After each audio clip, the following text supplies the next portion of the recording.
Kau kan cuma botol kau bangsat, babi kau. Jangan diturunkan.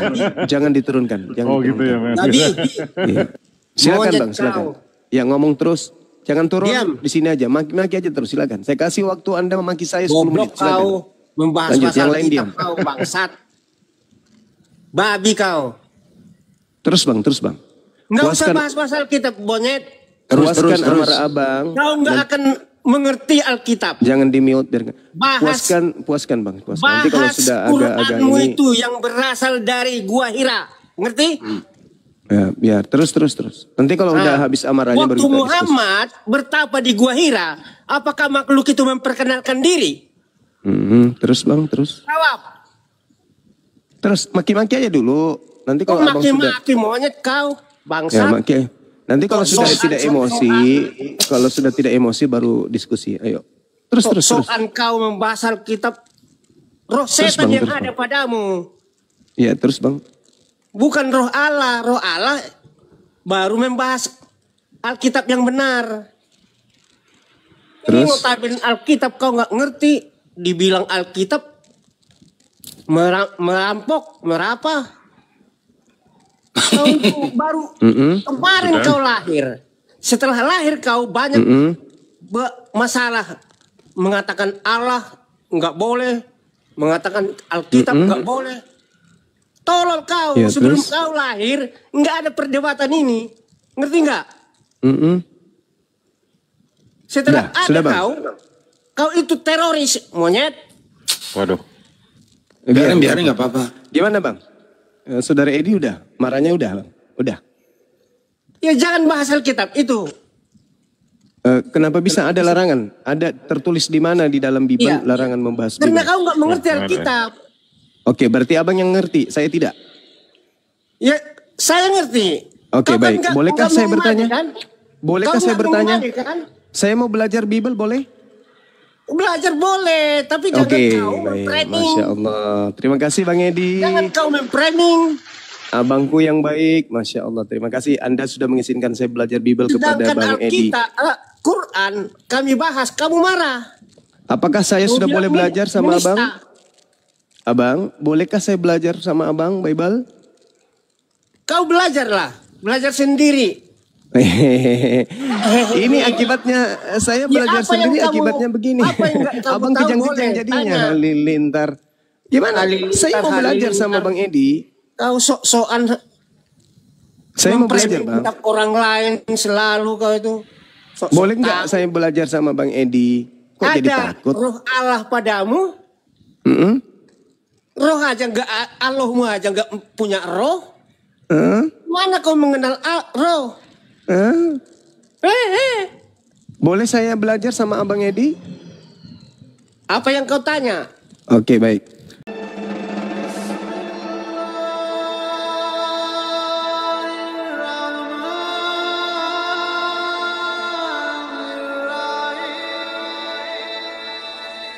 Aku bukan dari dunia, aku telah turun dari surga. Ya, itu di Yohanes 6 ayat. Tapi Bang Suma tidak percaya ayat ini, itu yang sulit ya.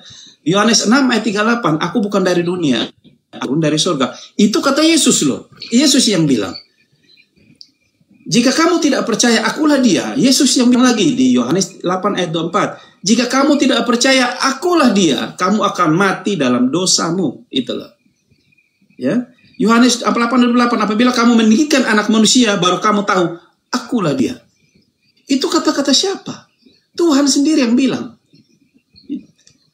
Jadi saya hanya mau sampaikan itu, bahwa jangan kita ragu soal yang namanya Yesus itu adalah sebagai batu penjuru dan penembus dosa. Karena itu semua tertulis dalam Alkitab. Begitu Bang Suma ya. Untuk sementara silakan Bang Suma, biar ada kesempatan buat Bang Suma, silakan mengkanter. Terima kasih Bang Suma. Oke, baik. Jadi yang pertama, ketika saudara mengatakan tidak ada rencana, itu Anda membantah dalil kitab Anda sendiri. Iblis berencana, punya rencana, punya tujuan. Iblis ini punya rencana, punya tujuan. Ketika iblis tidak berhasil mengajak Yesus untuk menuhankan dirinya, Karena apabila Yesus jatuh pada pencobaan menyembah iblis, maka seluruh muridnya, seluruh dunia akan menyembah kepada iblis. Andai saja Yesus jatuh pada saat pencobaan di dalam Lukas 4 nomor 7. Kalau engkau menyembah aku Yesus, maka segala kuasa dunia akan aku berikan kepadamu, sebab aku berkuasa memberikan kepada siapapun yang aku kehendaki. Endingnya di nomor 13, iblis tidak berhasil. Maka iblis mundur dan menunggu waktu yang baik. Jadi mundur iblis bukan berhenti. Karena iblis tidak berhasil membuat Yesus menuhankan dirinya. Karena Yesus ini berpengaruh. Ketika Yesus mengatakan sembah A, maka orang-orang akan menyembah A. Ketika orang-orang menyembah B, maka orang akan menyembah B. Ketika Yesus mengatakan sembahlah aku, maka semua manusia akan menyembah Yesus. Maka iblis ingin menjadikan Yesus ini sebagai nabi kepada manusia agar Yesus mengajarkan menyembah kepada iblis. Berhasil enggak? Enggak berhasil. Upaya iblis berikutnya berlanjut sesuai dengan pengakuan di dalam Lukas 4 nomor 13. Iblis mundur dan menunggu waktu yang tepat. Catat itu. Waktu tepat mana? Nah, kita masuk ke dalam rangkaian. Ketika Yesus mengajar di bait suci, datanglah imam kepala dan juga algojo-algojonya. Kata Yesus, sangkamu aku ini penyamun, sampai engkau ingin menangkap aku. Kalian datang membawa pedang dan pentungan. Padahal setiap saat kamu bersama dengan aku di bait suci mengajar, tapi kau tidak menangkap aku. Tetapi waktumu sudah tiba, dan kuasa kegelapan. Tuh, catat itu. Kuasa kegelapan. Apa kuasa kegelapan itu? Upaya membunuh Yesus. Kuasa kegelapan adalah upaya membunuh Yesus. Itu adalah kuasa kegelapan. Lalu ketika kita melihat dalam Yohanes 13 nomor 2, mereka sedang makan bersama dan iblis telah membisikkan rencana. Jadi iblis punya rencana. Apa rencana iblis? Dibisikkan ke Yudas. Salah satunya adalah mengkhianati Yudas. Setelah mengkhianat apalagi? Selesai sampai situ? Enggak. Menunjukkan tempat persembunyian Yesus. Jadi penyaliban itu adalah rencana-rencana iblis. Berhasil kagak terjadi penyaliban? Berhasil ada penyaliban. Sekarang permasalahannya adalah ketika saudara-saudara kami mengatakan, oh, penyaliban itu bukan rencana iblis. Kata siapa? Yohanes 13 nomor 2, rencana iblis. Itu tidak bisa dipungkiri.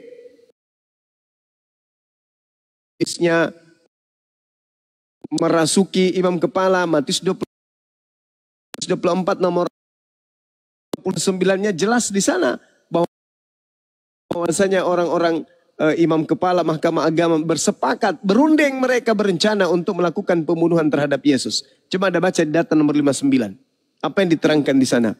Orang-orang yang ada yang punya kuasa wewenang itu berencana untuk menghabisi Yesus. Dikatakan begini. Imam-imam kepala malah seluruh mahkamah agama mencari kesaksian palsu terhadap Yesus supaya Yesus dapat dihukum mati. Itu data. Artinya rencana-rencana ini sudah dari awal mereka menginginkan kematian Yesus. Data 4-nya diterangkan bahwasanya mereka berunding. Jadi mereka berencana dan merundingkan suatu rencana untuk menangkap Yesus dengan tipu muslihat dan untuk membunuh Yesus. Tuh, masih rangkaian daripada rencana iblis. Kemudian Markus 14 nomor 1. Hari raya Paskah pada hari raya roti tidak beragi akan mulai 2 hari lagi. Imam-imam kepala, mahkamah agama, ahli Taurat mencari jalan untuk menangkap dan membunuh Yesus dengan tipu muslihat. Tipu muslihat, kesaksian palsu, rencana-rencana iblis, semua menyatu untuk apa? Untuk apa? Untuk menyalib Yesus. Kesimpulannya, penyaliban Yesus itu adalah rencana iblis. iblis. Titik. Nah sekarang kita lihat apa yang diterangkan oleh kitab saudara. Ketika Yesus sendiri menunjukkan di dalam Yohanes 6 nomor 70. Bukankah aku sendiri Yesus yang memilih kamu yang 12 ini. Namun seorang di antaramu adalah iblis. Jelas tertulis itu. Itu nggak bisa dipungkiri. Lalu coba Anda baca Yohanes 8 nomor 37. Aku tahu bahwa kamu adalah keturunan Abraham. Tetapi kamu berusaha untuk membunuh aku. Kenapa kamu berusaha membunuh aku? Karena firmanku tidak beroleh tempat di dalam kamu. Apa yang kulihat pada Bapa itulah yang kukatakan. Dan demikian juga kamu perbuat tentang apa yang kamu dengar dari bapakmu, dari Tuhanmu, dari setan katanya tuh. Jawab mereka kepadanya, Bapa kami adalah Abraham. Kata Yesus kepada mereka, jikalau sekiranya kamu anak-anak Abraham, tentu kamu mengerjakan pekerjaan dikerjakan oleh Abraham. Tetapi kamu bekerjakan adalah berusaha membunuh aku. Aku seorang yang mengatakan kebenaran kepadamu, yaitu kebenaran yang kudengar dari Tuhan. Pekerjaan yang demikian tidak dikerjakan oleh Abraham. Kamu mengerjakan pekerjaan bapakmu sendiri. Kata Yesus, bapakmu siapa? Iblis. Berarti bapak yang orang-orang yang ingin membunuh Yesus itu punya bapak. Siapa bapaknya? Iblis. Iblis punya rencana membunuh Yesus. Saya ulang lagi. Apa yang kulihat pada Bapa Elohim, itulah yang kukatakan. Demikian juga kamu perbuat tentang apa yang kamu dengar dari bapakmu. Siapa bapakmu? Iblis. Jadi iblis bapakmu ini yang merasuki kalian sampai kalian berunding untuk membunuh aku. Itulah bapakmu si iblis itu yang menginginkan kemudian kematian terhadap diriku. Maka Yesus tegaskan di dalam nomor 44-nya. Iblislah yang menjadi bapakmu. Jadi bom-bom dan krunya itu adalah orang stupid, orang bodoh, bahlul dan penipu. Penipu ulung. Dia adalah perpanjangan tangan setan karena dia membantah ucapan-ucapan Yesus. Dia membantah ucapan Yesus itu bukti kalau dia adalah anak setan. Yesus mengatakan sendiri, kamu yang ingin membunuhku adalah karena kamu ingin melakukan kehendak bapakmu. Siapa bapakmu? Iblis. Dialah yang mula-mula melakukan pembunuhan terhadap Adam. Keinginan untuk membunuh Adam dan seterusnya. Iblis. Jadi kesimpulannya, kalau ada orang Kristen yang mengatakan bukan iblis yang punya rencana, berarti dia bertentangan dengan Yesus.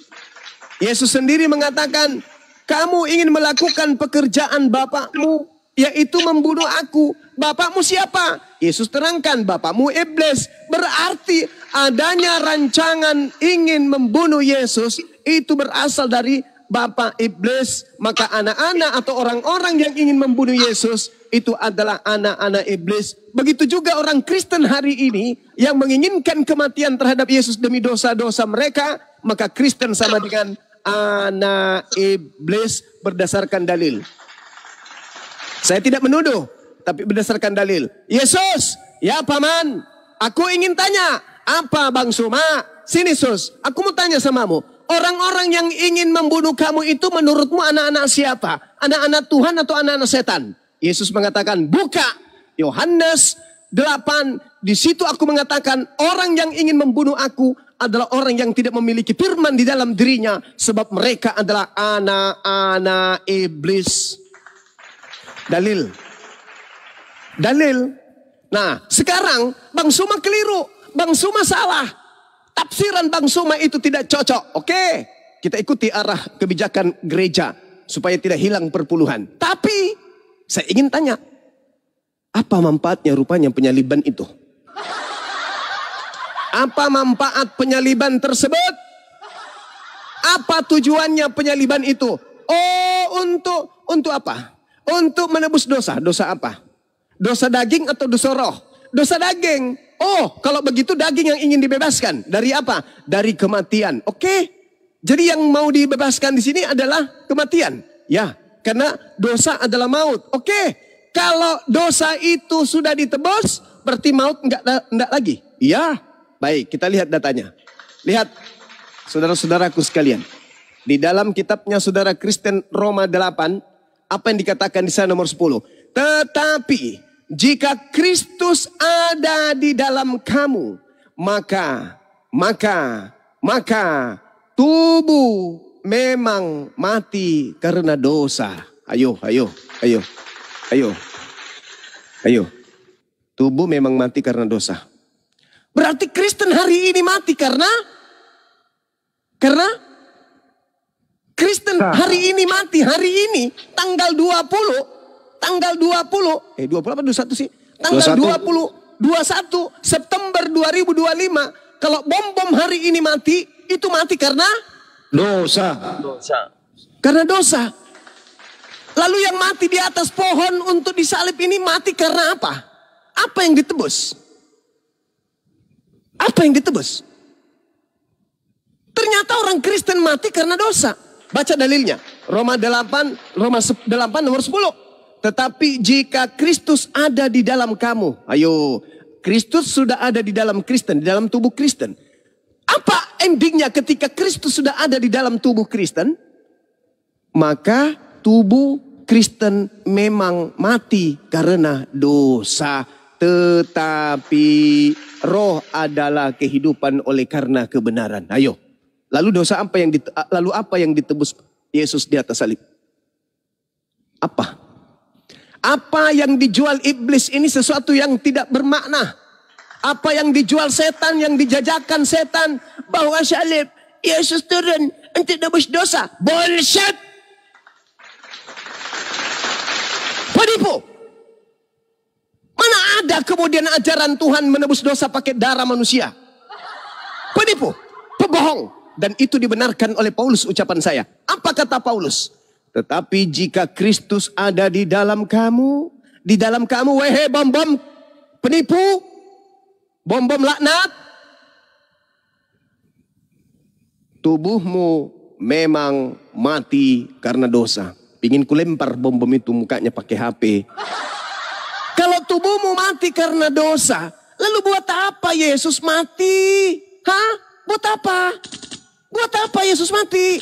Harusnya dalilmu itu kau rubah. Rubah cepat sebelum viral. Rubah.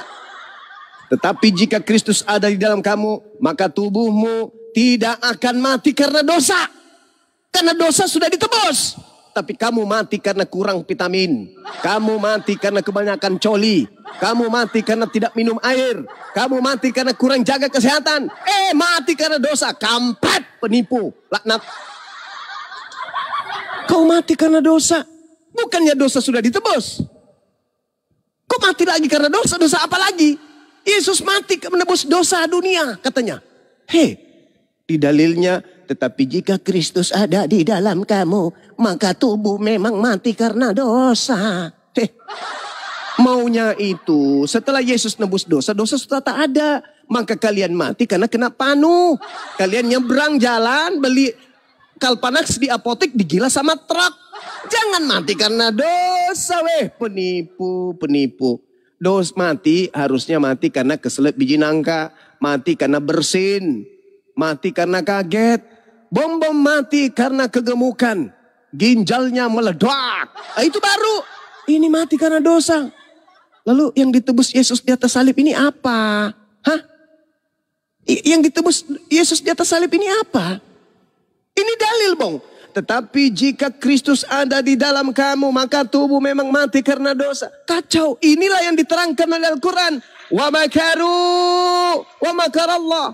Wallahu khairul makirin. Orang-orang kafir ingin mencelakai Nabi Isa alaihissalam. Mereka membuat makar. Mereka buat tipu muslihat. Mereka membuat kesaksian palsu. Demi untuk membunuh Nabi Isa alaihissalam. Tapi no. Allah tidak mengizinkan itu terjadi. Allah malah membalas tipu daya mereka dengan kedahsyatan.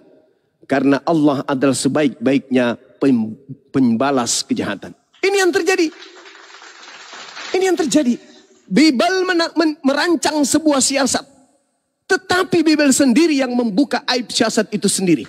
Sekarang kemana hendak berpijak? Ternyata Yesus mati tak ada fungsinya. Apa buktinya? Kristen mati karena dosa. Ayo. Kristen mati karena dosa. Lalu yang ditebus Yesus. Nah semalam tuh saya berdialog kemarin. Yang ditebus Yesus itu adalah apa? Dosa kekal, kematian kekal. Kampret. Dosa menjalar ke dunia itu karena tubuh makan buah ilmu pengetahuan. Maka Yesusnya harus menebus dosa daging. Karena kutuk sehingga mengalami kematian. Begitu Yesus sudah menebus itu, maka sejatinya tak ada lagi kematian daging. Ini malah bermatian. Ternyata bermatiannya bukan karena kurang vitamin. Bukan karena dia pakai gigi palsu. Dia makan bakso, gigi palsunya yang ditelan mengganjal di jantung. Bukan, tapi karena dosa. Alamak. Inilah saudara-saudaraku. Kalimat terakhir dari sesi ini. Kenapa Kristen itu ngotot? Kenapa saudara-saudara Kristen ngotot mengatakan aku yang paling benar, agamaku pasti benar, aku pasti mati masuk surga? Karena terlanjur Kristen. Tanpa belajar Bible. Berbeda dengan Islam. Mereka menjadi Islam karena mereka melalui proses berpikir. Kalau saudara Kristen hanya karena terlanjur. Enak, minggu disko. Ya kan? Maksudnya nyanyi-nyanyi di gereja. Habis itu dijamin masuk surga, dijanji. Habis itu nggak ada yang haram. Boleh makan segalanya, boleh minum segalanya. Nggak ada aturan. Kenapa nggak ada aturan? Karena mereka bukan lagi hamba Tuhan, mereka anak-anak Tuhan. Maka hidup, fasilitas lengkap. Internet ada, mobil ada, harta banyak, rumah ada, istri banyak, anak ganteng-ganteng, wah hidup mewah. Jadi tak peduli lagi yang penting Kristen. EGP. Tapi ketika mereka diperhadapkan dengan Bible, ternyata imannya Kristen itu tertolak oleh Bible-nya itu sendiri. Kalimat terakhir. Orang yang hidup di dalam Kristus, maka tubuh mereka mati karena dosa. Waduh, bagaimana ini? Ternyata kalian mati karena dosa. Ingat, orang yang mati karena dosa tempatnya di mana? Di surga apa di neraka? Kerajaan maut, neraka, iblis. Neraka. Jadi Kristen semua ke neraka. Dalil. Tetapi jika Kristus ada di dalam kamu, maka tubuh memang mati karena dosa. Sekarang Kristen mati tubuhnya karena dosa. Berarti Kristen kemana? Ketika tubuh mati karena dosa, maka kemana perginya? Surga apa neraka? Enyahlah daripadaku kalian semua adalah pembuat kejahatan. Subhanallah. Saya kira begitu dari saya, sahabat-sahabat sekalian. Silakan direnungkan oleh saudara Kristen. Edis kali ini benar bahwa rancangan penyaliban itu adalah berasal dari iblis. Maka iblis akan menghadiahkan neraka kepada pengikutnya. Demikian. Masya Allah. Silakan, Pak Mancu, silakan. Ya, terima kasih. Waduh, Bang Suma luar biasa. Ternyata Bang Suma percaya Yesus. Saya senang ya percaya Yesus. Jadi saya bisa lebih jelas menjelaskannya biar paham. Jadi saya tidak akan menyentuh kematian Kristus ya. Saya mau menyampaikan semua sebelum kematian Yesus yang diterima oleh Bang Suma secara akal sehat. Kalau kematian Kristus Bang Suma tidak percaya. Tetapi kalau sebelum kematian Kristus Bang Suma percaya. Saya akan berbicara sebelum kematian Kristus. Nah, begini Bang Suma yang ganteng dan para pendengar Bang Suma yang ada di bawah semuanya. Begini.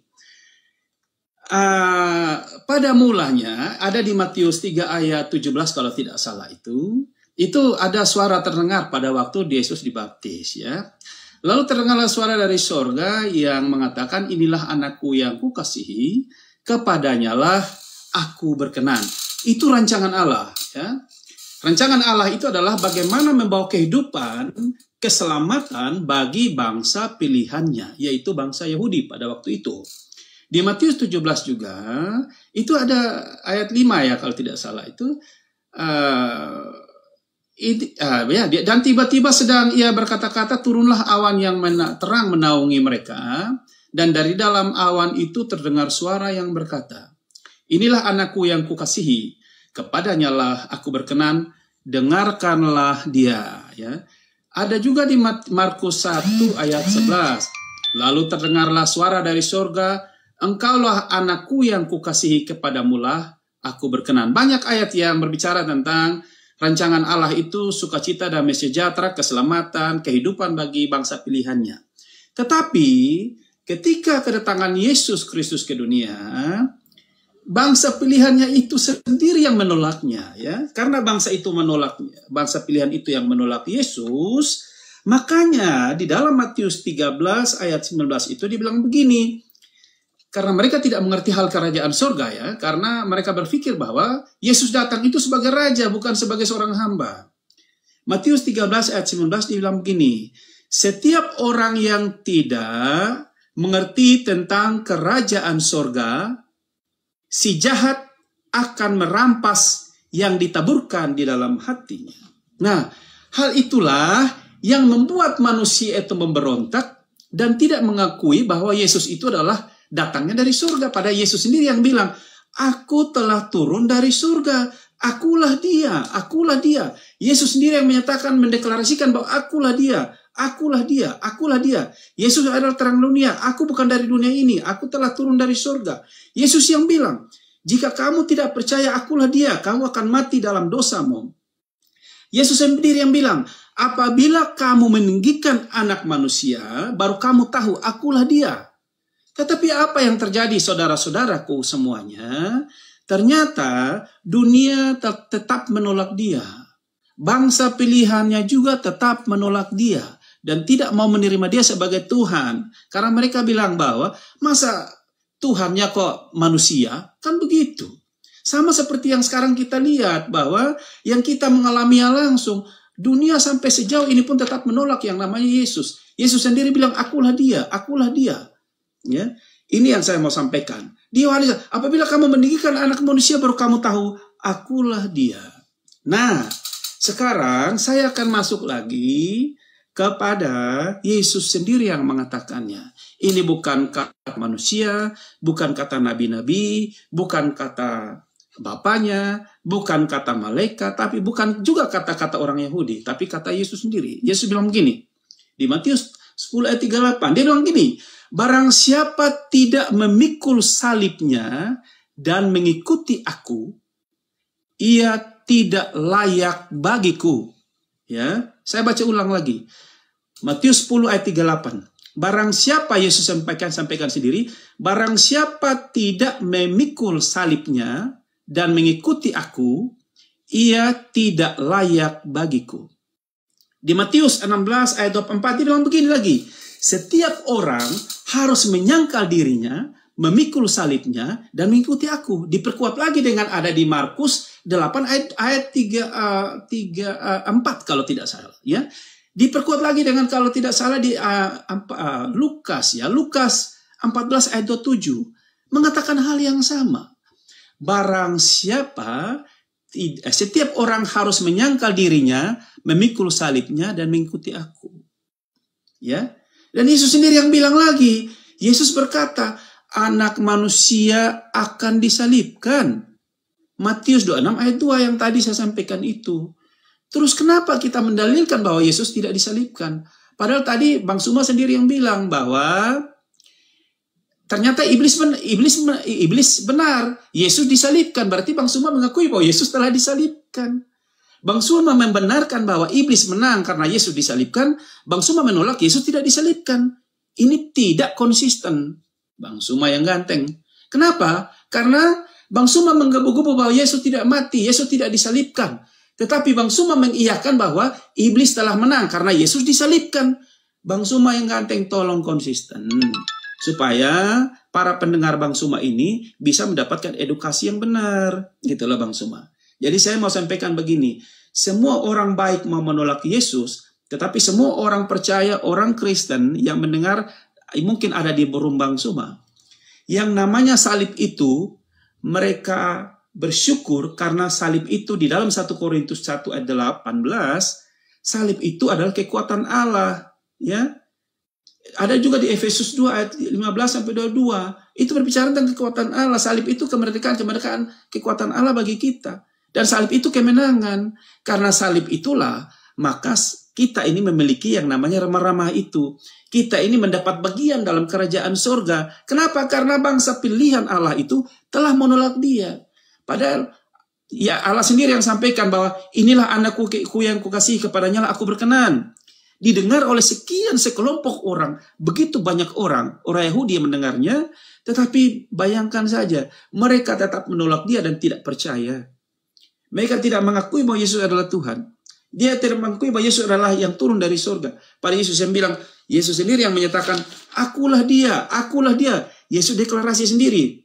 Di 1 Korintus 8, hanya ada satu Allah dan satu Tuhan, yaitu Yesus Kristus. Itu kata Paulus. Tapi Pangsuma tidak percaya lagi. Kalau di Yohanes itu Yesus sendiri yang bilang, apabila kamu tinggikan anak manusia, baru kamu tahu, akulah dia. Yesus sendiri yang bilang lagi, akulah pokok anggur. Ya, kamu adalah ranting-rantingnya. Kalau kamu melekat kepada Kristus, kamu akan menjadi milik kepunyaan Allah. Kamu akan mewarisi kerajaan Allah itu. Karena Yesus datang ini membawa pemisahan dari yang jahat dan yang terang, supaya setiap orang yang percaya kepadanya tidak binasa, tetapi memperoleh hidup yang kekal. Begitu Bang Suma. Jadi saya tidak berpanjang kata, saya hanya menyampaikan. Panjang ini Bang, 1 jam setengah. Silakan. Nyambung lagi Bang, iya. silakan. Jadi gini saudara, terima kasih Anda sudah jujur, tapi saya minta Anda buka cakrawala berpikir. Saya ingin diskusi dengan manusia Bang ya, bukan bicara dengan kambing atau sapi. Saya kasih data kepada saudara, tolong Anda renungkan baik-baik. Di dalam kitab Amsal 17 nomor 15. Membenarkan orang fasik dan mempersalahkan orang benar, kedua-duanya adalah kekejian bagi Tuhan. Ini dulu. Saya ulang lagi ya, Membenarkan orang fasik, orang Kristen maksudnya. Orang Kristen ini kan orang-orang berdosa. Ini dibenarkan nanti nih. Oleh karena dibunuhnya orang benar. Orang benar dibunuh demi untuk orang-orang fasik, Kristen. Kristen para pelaku dosa itu diselamatkan dengan orang benar jadi korban. Tapi kaidahnya, kedua-duanya adalah kekejian bagi Tuhan. Itu dulu sebelum saya masuk ke dalam data yang Anda jelaskan tadi. Di data nomor 18-nya diterangkan malah, orang yang tidak berakal budi adalah dia yang membuat persetujuan, kesepakatan yang menjadi penanggung bagi sesamanya.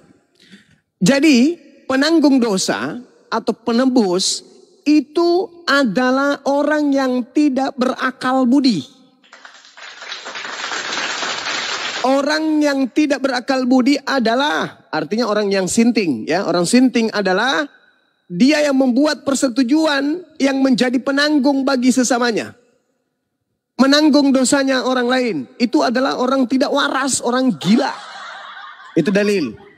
Anda mencoba menarik kesimpulan di dalam data Matius 10. Itu lawak-lawak bagi saya. Kenapa? Barang siapa tidak memikul salib. Anda ngerti nggak kata salib itu apa? Dalam bahasa Yunaninya. Stauros. Stauros itu apa? Kayu.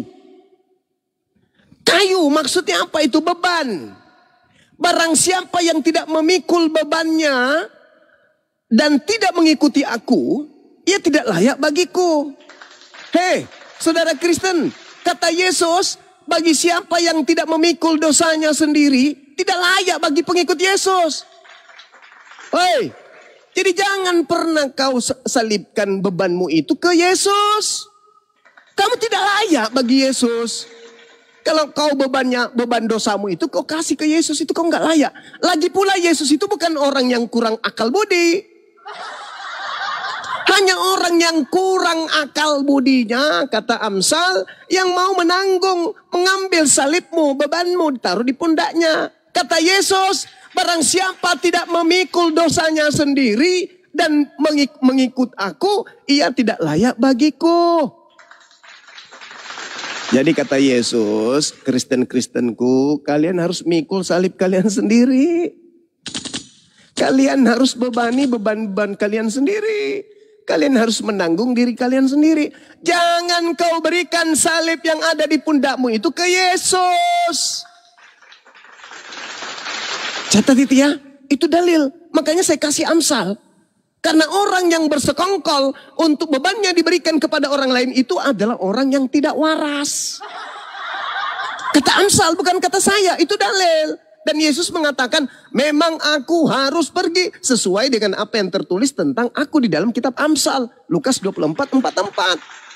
Itu bukan kataku, itu kata Yesus. Nomor 15-nya, membenarkan orang fasik. Orang fasik nih, orang fasik. Beban salibnya orang fasik diberikan kepada orang yang benar, itu adalah kekejian bagi Tuhan. Kamu yang berbuat, orang lainnya menanggung. Itu kekejian. Gak boleh. Nah, sekarang Anda mengatakan kepada Bang Suma, Bang Suma, katanya iblis, salib itu, penyaliban itu adalah karya iblis. Ya memang, itu gak bisa dipungkiri. Nah sekarang, kata Yesusnya, Yohanes 14, nomor 30. Apa kata Yesus di sana? Berhasil gak iblis mencobai dia? Enggak. Apa kata Yesus?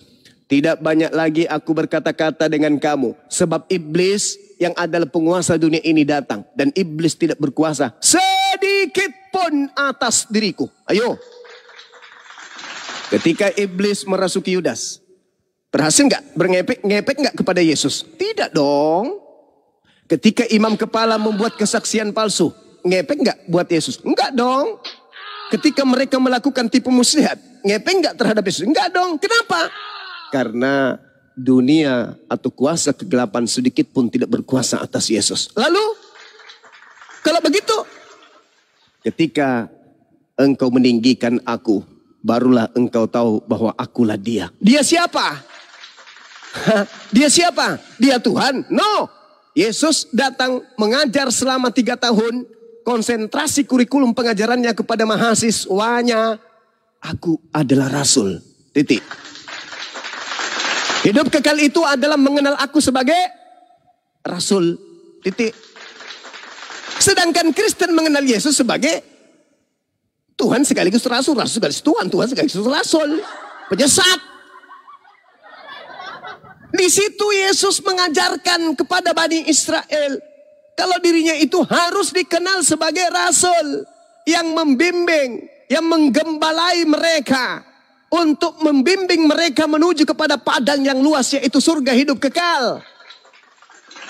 Sedangkan Kristen, Tuhan kita turun ke bumi menjadi domba. Mati tebus dosa kita, matamu suwe. Tak ada, kau harus pikul. Kalau kau tidak memikul salibmu sendiri dan tidak menjadi pengikutku, kau tidak layak bagiku. Mampus. Enak aja, dosa ditanggungkan ke Yesus.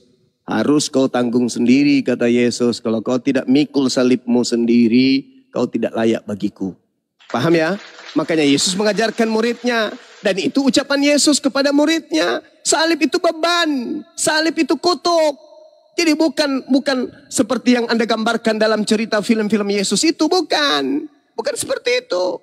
Salib yang dimaksud itu adalah kutukan.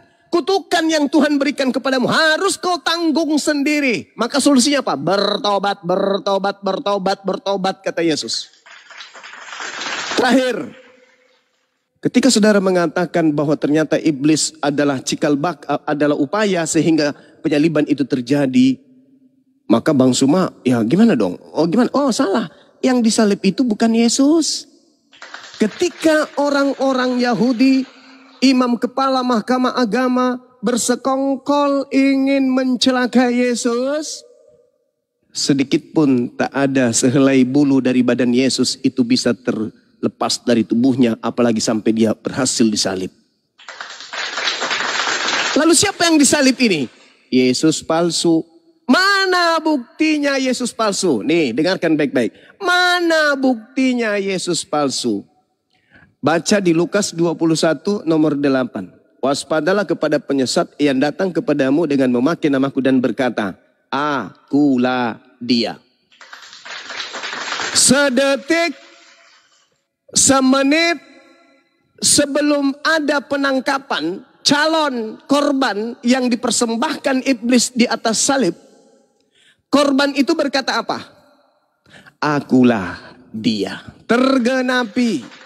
Waspadalah kepada penyesat yang datang kepadamu memakai namaku dan berkata, titik 2, koma pembuka, akulah dia, koma penutup. Yohanes 18 nomor 5. Tentara Romawi datang bersama dengan Yudas, lalu menemui seorang yang ada di hadapan di Bukit Getsemani. Lalu mereka bertanya, lalu dia bertanya, siapa yang kalian cari? Orang-orang itu berkata, kami mencari Yesus dari Nazaret. Lalu orang itu menjawab, akulah dia. Tergenapi, ditangkap. Setelah ditangkap, apakah dia Yesus? Bukan. Apa buktinya dia bukan Yesus? Baca Markus 14 nomor 50, 51, 52. Ternyata Yesusnya lari, kabur, telanjang dengan melepaskan kain lenan. Yohanes 13 nomor 4, Yesus melepaskan jubah lalu menggunakan kain lenan. Markus 14 nomor 52, seorang pemuda ketika ingin ditangkap, dia melepaskan kain lenan dan lari dengan telanjang. Siapa menggunakan kain lenan? Yesus. Yang ketiga, Lukas 22 nomor 69, 68, 69.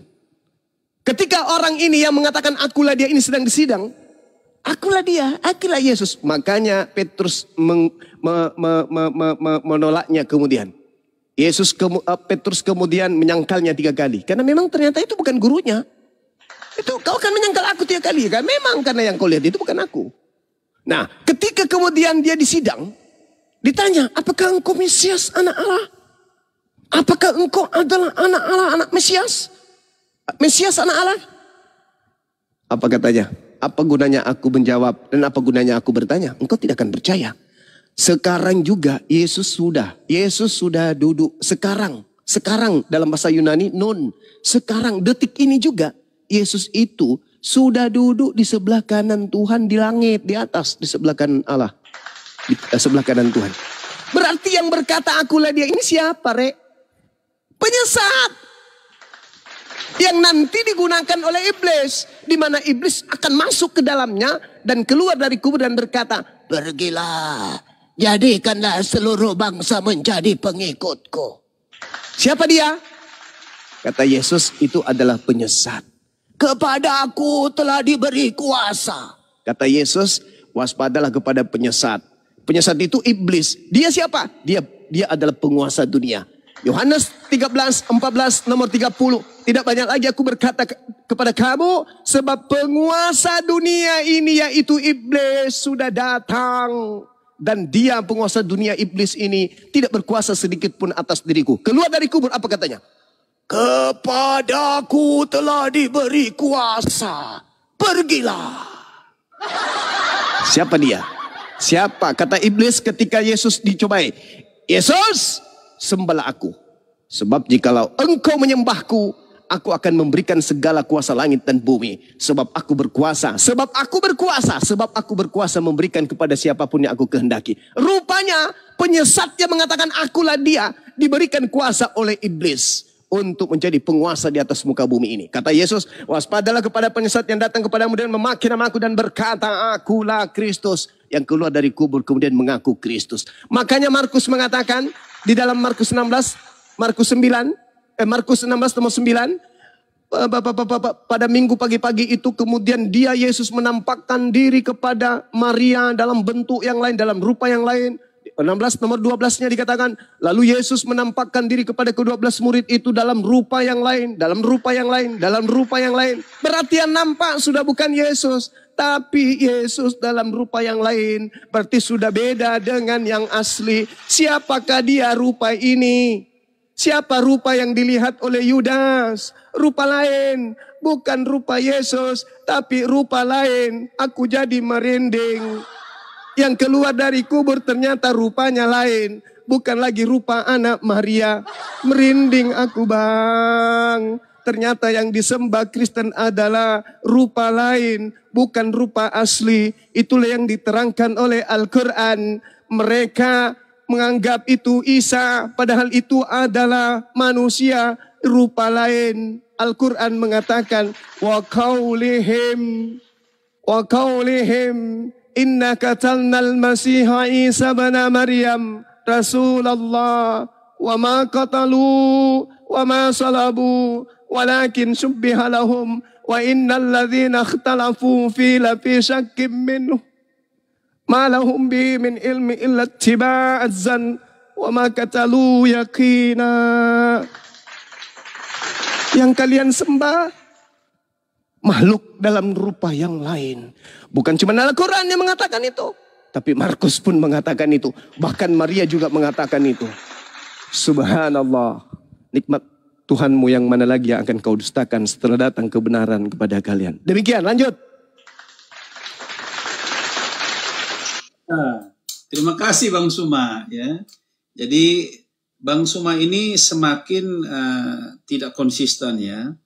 Jadi tadi mengatakan bahwa iblis telah menang karena iblis adalah yang telah mempunyai rancangan menyalibkan Yesus dan berhasil. Sekarang Bang Suma sampaikan lagi bahwa Yesus melarikan diri dan tidak disalibkan. Ya, itu jadi ketidakkonsistenan ini yang perlu Bang Suma berpikir kembali ya, review kembali ya, terus baca lagi perdalam Alkitab biar lebih paham tentang apakah Yesus disalib atau tidak. Tadi saya sudah sampaikan bahwa saya tidak mengambil ayat ketika Yesus telah disalibkan. Saya mengambil ayat sebelum Yesus disalibkan. Itu Yesus sendiri yang bilang, kalau Bang Suma percaya Yesus, maka harusnya Bang Suma juga percaya apa kata Yesus. Yesus berkata tadi, saya harus ulang lagi nih kayaknya. Yesus berkata lagi, anak manusia akan disalibkan. Terus ada lagi malaikat yang sendiri yang sampaikan, anak manusia harus diserahkan ke tangan orang berdosa dan disalibkan. Ini bukan perbuatan manusia loh, ini perbuatan orang kerajaan surga, hal kerajaan surga yang disampaikan kepada murid-murid dan kepada Maria Magdalena. Jadi semuanya ini sudah ada dalam ayat Alkitab. Maka tadi ada di Matius 10 ayat 38 itu Bang Suma sampaikan tadi lagi itu bahwa salib itu adalah beban. Benar, itu 1000% benar. Salib itu kita harus pikul, itu bebannya kita. Ketika kita percaya Yesus Kristus sebagai Tuhan dan Juru Selamat, kita akan dibenci oleh dunia ini. Semua dunia akan menolak setiap orang yang percaya Yesus Kristus adalah Tuhan dan Juru Selamat. Dunia akan menolak setiap orang Kristen yang mengakui bahwa Yesus itu disalibkan. Dunia akan membenci, itu benar. Dan ayat Alkitab sudah nubuatkan Kristen, itu. sorry Bang, kita tiktokan. Kristen itu angkat terbesar di atas muka bumi ini kok ditolak katanya. Jangan ngibul bos. Sekarang gini, Bang, kita tiktokan gini Bang. Menurut Yesus, harus dia pergi tinggalkan dunia berdasarkan tertulis di PB atau di PL. Menurut Yesus. Sabar dulu kan Bang, Anda mengambil kitab Markus 9, anak manusia akan diserahkan kepada manusia. Itu ada di PB kan? Sekarang pertanyaannya, menurut Yesus nih, menurut Yesus, bukan menurut Abang, bukan menurut saya. Menurut Yesus, dia akan pergi meninggalkan dunia ini berdasarkan yang tertulis di PB atau di PL? Iya, perjanjian baru. Hah? Di mana itu Yesus katakan? Ngaco ini Abang. Dengar dulu, makanya dengar Bang Suma. Di mana Yesus dulu, mengatakan? Yesus mengatakan, Bang, aku harus pergi sesuai dengan apa yang sudah tertulis tentang aku. Nah, tertulis di mana, Bang? Di PL atau di PB? Bang Suma, biar saya jelaskan dulu, jangan potong dulu biar supaya diskusi ini menarik. Kan Anda sudah 2 sesi, saya juga 2 sesi. Sekarang kita TikTok. Tidak, kan gitu, Bang. Saya menyampaikan dulu karena Bang Suma kan tidak konsisten nih. Jadi saya justru ingin konsisten kita dialog. Yesus mengatakan dia pergi berdasarkan yang ada di PB atau di PL. Iya. Itu dulu. Ya. Oke. Jadi begini, kita buka Alkitab saja ya. Iya. Halo, Bang Suma. Ya, silakan Bang, silakan. Dia Yesus mengaku harus pergi meninggalkan dunia berdasarkan yang tertulis. Tertulis di mana? Di PB atau di PL? Iya. Jadi ini ada di Yohanes ya, di Yohanes itu PB Bang, itu PB. Iya, perjanjian baru kan. Nah, Yesusnya mengatakan aku memang harus pergi sesuai dengan apa yang tertulis tentang aku di mana, di PB atau di PL. Biar kita kan berbagi. Kalau Jadi Yesus mengatakan di PB boleh, Abang ini membawa Yohanes. Boleh ada membawa Markus, boleh bawa Roma, Galatia, Filipi boleh. kalau Yesus mengatakan di PB. Abang Suma, apakah Yesus berkata di PB atau di PL? Sekarang yang menariknya begini saja, Bang Suma. Menariknya begini saja. Bang Suma itu percaya Allah itu bisa kelihatan apa tidak? Bisa terlihat oleh manusia atau tidak? Tidak kelihatan. Oke, diskusi ini menarik lagi. Oke, kalau begitu begini. Kita lihat dari segi PB dan PL. Dari PL duluan lah. Apakah kenapa larinya ke situ abang ini? Mata manusia. Kata Yesus tidak. Bapak itu tidak bisa dilihat. Suaranya pun tidak bisa didengar. Kata Yesus, Bang. Oke. Tapi bukan tema kita, kayaknya bukan ke situ deh. Oke, Bang Suma yang mau menarik. Jadi supaya begini. Karena Bang Suma kan tidak percaya Yesusnya, Bang. Ini berbicara mengenai salib. Salib ini karya setan atau karya Tuhan, kan itu. Gini, Bang salib Suma. itu hadiah iblis atau yang kalian sembah itu, yang mati di atas salib itu hadiah dari setan atau hadiah dari Tuhan. Kan itu poinnya. Nah, untuk mengetahui itu, Anda mengatakan saya plan. Maka, mari kita simpulkan.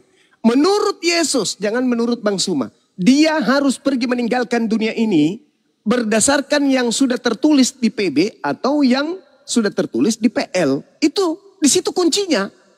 Kalau tertulis di PB, Kristen betul. Tapi kalau Yesus mengatakan, aku harus pergi sesuai dengan apa yang tertulis tentang aku di PL, maka celakalah orang Kristen ini. Silakan Abang, silakan. Ya, begini Abang. Jadi supaya Bang Suma juga bisa paham tentang, kalau sudah berbicara tentang menolak Yesus, maka kita lihat sajalah. Karena pasti Bang Suma tidak percaya bahwa Allah, masa kau Allah manusia, Allah bisa kelihatan. Karena jelas bahwa ini masalah penyaliban, Bang. Iya, jadi makanya kita berbicara itu dulu biar supaya abang semua bisa paham bahwa apakah di dalam perjanjian lama itu Allah kelihatan dan perjanjian baru juga itu Allah bisa kelihatan. Kalau Allah kita yang kelihatan itu sudah menurut gambar dan rupa yang sekarang hadirnya adalah Yesus Kristus yang terlihat, ya. Berarti jadi, Tuhan boleh dibunuh. Menurut Abang, apakah Tuhan boleh dibunuh? Oke, biar kita kembali ke perjanjian lama, apakah Allah itu bisa terlihat atau tidak? Kalau Bang Suma kan Allah tidak bisa terlihat kan? Kalau saya itu tema lain, abangku, itu tema lain. Menurut Yesus, Bapa pencipta dan bumi itu tak terlihat. Berarti kalau Bang Suma percaya bahwa Allahnya perjanjian lama bisa dilihat dengan mata kosong, ya? Kata Yesus di kitab saudara Yohanes 5:37, tak ada orang yang pernah melihat Tuhan. Begitu juga di dalam kitabnya Musa di kitab Keluaran 22. Tidak ada manusia yang bisa melihat Tuhan dapat hidup. Udahlah Bang, bukan tema kita itu. Bukan. Dan Yesus mengatakan Tuhan itu tidak bisa dilihat, kata Yesusnya. Yesus yang mengatakan itu. Jadi tema kita, yang ada di salib, yang kalian bikin di gereja, di rumah-rumah kalian ada patung melengket di tiang bentuk cross, itu hadiah dari setan kah itu? Atau hadiah dari Tuhan? Itu Bang, itu yang sedang kita bahas sekarang. Iya, jadi bukan hadiah dari setan, ya. Tidak ada hadiah dari setan yang bisa bikin manusia. Berarti hadiah dari Tuhan. Berarti nah sekarang kalau hadiah dari Tuhan, tolong tunjukkan pengakuan Yesus bahwa dia memang harus pergi sesuai dengan tertulis di kitab perjanjian baru. Oke. Silakan. Oke Bang Suma yang ganteng. Kalau begitu begini aja lah. Kita baca Alkitab saja biar jangan semakin banyak baca Alkitab pasti Bang Suma akan lebih paham. Gitu ya Bang Suma, ya. Lukas 24 nomor 44, Matius 26 nomor 24. Tadi saya baca Alkitab, buka Alkitabnya itu. Lukas 22 nomor 22, Yesus mengatakan aku harus pergi sesuai dengan apa yang sudah tertulis. Tertulis di mana? Itu kuncinya. Iya. Jadi tertulis di mana, Bang? Iya. Tunggu. Jadi tadi saya sudah sampaikan itu begitu banyak ayat Alkitab yang harusnya Bang Suma bisa tangkap, ya, bahwa Yesus sendiri yang menyatakan bahwa memang dia harus disalibkan. Yesus sendiri yang bilang. Di mana? Di mana tertulis dia harus disalibkan? Di PL atau di PB? Perjanjian baru. Nah, di mana Yesus mengatakan bahwa aku memang harus pergi sesuai dengan apa yang tertulis di kitab PB? Iya, di dalam Matius, coba lihat ya. Di Matius berapa? Matius 26 ayat 2. Coba silakan baca dulu. Matius 26, kalau kita melihat di Matius 26 nomor 24-nya Bang, Yesus justru mengatakan aku memang harus pergi sesuai dengan apa yang tertulis tentang aku. Nah, ketika Yesus menyebutkan kalimat itu, kitab perjanjian baru itu belum ada. Anak manusia memang akan pergi sesuai dengan yang ada tertulis tentang dia. Nah, pada saat itu sudah tertulis buku-buku perjanjian baru atau belum? Iya. Belum kan? Nah, yang tertulis pada saat itu kitab mana? Kitab perjanjian lama kan? Berarti anak manusia. Matius itu murid Yesus bukan? Matius murid Yesus, tapi penulis buku Matius itu bukan murid Yesus. Bang, Yesusnya Anda coba lihat tuh. Anak manusia memang akan pergi sesuai dengan yang ada tertulis tentang dia. Saat Yesus mengucapkan kalimat ini, pertanyaan saya, apakah buku perjanjian baru sudah tertulis? Atau belum?